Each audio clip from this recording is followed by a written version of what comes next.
Now, I met two women who weathered this historic storm. They lived on the Middle Peninsula when the storm surge carried away everything that wasn't nailed down.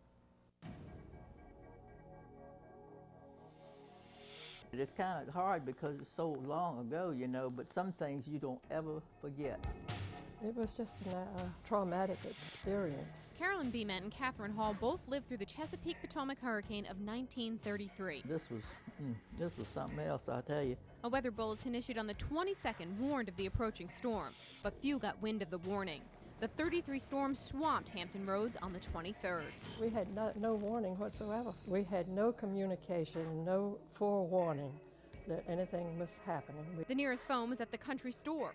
They didn't have electricity. No, nobody knew what storm was coming. Catherine's father, a waterman, saw signs of the approaching storm. They only had a few hours before their home would be flooded with water 3 feet deep. Water was in the yard, low tide. And he told my mother, he said, "Tide's never been in this house since we lived here, but it's going to be in today." I wasn't apprehensive at all because I knew my father was going to take care of us. The eye passed right over Norfolk in the peninsula. The sea level rose more than 8 feet above normal. The water raced in. It just came right on you, and you didn't have a chance to get out and go anywhere. And you went anywhere to go anyway, because all that area up there, just the water just came in, and almost everybody's house got flooded.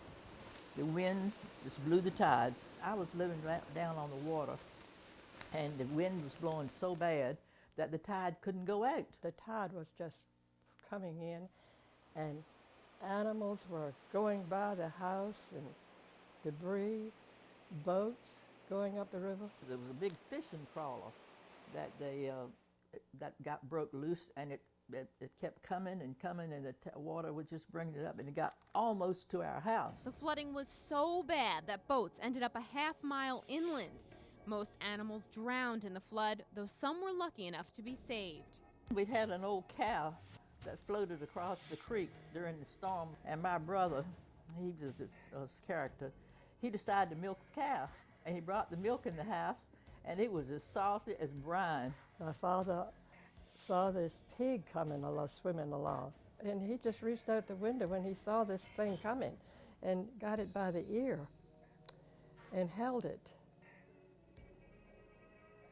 until the tide went down enough that he could let it go. Finally, the tides turned. As the wind changed and the water started going back out, it went out almost as fast as it came in. After it was all settled, they had to have the Coast Guard come and big ships and stuff to pull it back, to get it back floating again. It was really, really bad. Little was left for the folks on the Middle Peninsula. The 33 storm had taken their livelihoods. He had corn and beans and stuff in there, and it swept all of it away. That salt water just kills everything. The land was not any good for growing crops, and for 2 years you couldn't grow anything. People had chickens and livestock and all kinds of stuff, and it drowned all that stuff. It was awful. We lost all the chickens, all of that, except that one pig. My dad would say.